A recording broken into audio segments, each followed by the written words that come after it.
Something's stirring. You can feel it, not just in the air, but in the cracks of tradition, in the way the league breathes, exhales, and pretends it's still the same. But it's not. Something's about to snap, and it's coming straight for the Miami Dolphins, whether they like it or not. That tidy playoff structure, the one that says division winners get the golden ticket, the home game, the warm welcome, that might be heading for the shredder. And it's not just some whispered rumor behind closed doors. It's a formal proposal. It's votes. It's owners deciding behind glass what games will look like in December and January. And it could rewrite the path of a team like Miami. Take 2023. You think that miserable night in Kansas City was inevitable? You think the freezing pain that wrapped around that team was just destiny? Nope.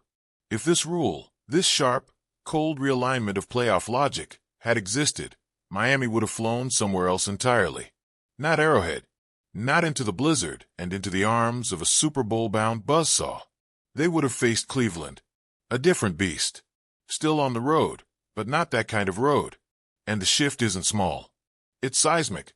Because in that same year, Houston, with a worse record, got to sit at home, soak in the advantage, because their division handed them the right. Not earned. Handed. Like a prize at a raffle. Miami had a better record. 11 wins.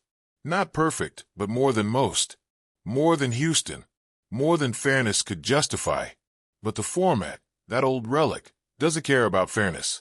It worships divisions, worships symmetry, and ignores the nuance of actual success. This isn't about 1 year. Look back. Look at 2016. Houston again. The same ghost in the machine. They had the worst record of the playoff teams and still got the 4th seed. Miami, again, got the short end. Instead of getting a shot at something different, they were sent to Pittsburgh. That memory doesn't fade. These aren't just losses. These are layers. Years building into a weight that this franchise has carried too long. And now, maybe, there's a crack in the wall. Maybe the idea of giving home games only to the actual best teams is starting to claw its way through the concrete. No more gifts. No more participation trophies for winning a weak division. You win more games. You climb higher. Simple. Obvious. But somehow radical. And that's the catch. Because there's something primal about winning your division. It's the old mark. The banner.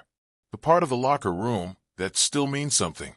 Strip away the perks, and what does it become? Just a line on a stat sheet? Does that matter to players? Coaches?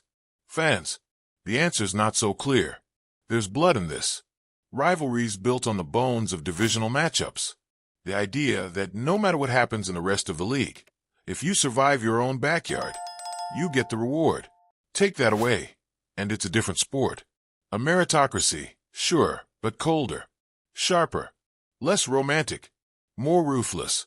Is that better? Depends who you ask. Ask someone in Foxborough or Kansas City, and they might scoff. Ask someone in Miami. You'll get a different look. A little more bitter. A little more hungry. Let's not pretend the Dolphins have had a clean ride. This is a team that's clawed its way out of irrelevance. That's rebuilt, restructured, reimagined. And when they finally break through, they get punished for not living in the AFC South. That doesn't sit right. This isn't about fairness on paper. It's about narrative. About building something real and not getting blindsided by a format stuck in 1992. And it goes beyond Miami. Look at the past few seasons. Jacksonville, Houston, Tampa Bay. All got their moment. Not because they were truly better, but because geography smiled at them.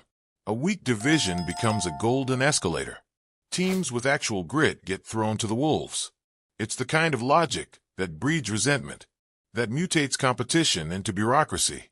But what happens if the vote passes? What if this idea, finally, gets the green light? The consequences ripple. Teams will recalibrate. Coaches won't just eye the division, they'll chase total wins. Every game becomes more loaded. No room to cruise once you've clinched the South. No soft landing. And for the Dolphins, this could be liberation. No more being punished for existing in the same conference as the Bills.